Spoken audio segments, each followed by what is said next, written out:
ایک انگریز کا فکرہ ہے کہ اسلام is the best religion but the Muslim is the bad nation، کہ بہترین مذہب ہے اسلام لیکن مسلمان بدترین قوم ہے۔ اس نے اسلام پہ عمل تو کیا ہی نہیں،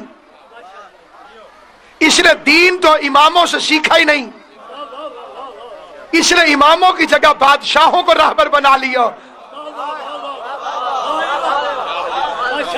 راہبر بنانا تھا اماموں کو، راستہ دکھانا تھا اماموں نے، پیغمبر کے دین کی تشریح کرنی تھی اماموں نے، اور انہوں نے ہوا سے اقتدار کے بھوکوں کے پیچھے، بادشاہتوں کے پیچھے، حکومتوں کے پیچھے، دولت کے زور پہ رضی اللہ کہلوانے والوں کے پیچھے۔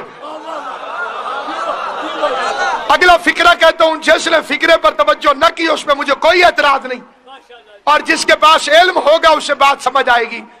اسلام ان کے حوالے کر دیا گیا جو بیچارے نجومیوں کے کہنے پہ کلمہ پڑھ کے مسلمان ہوئے تھے۔ سلامت ہو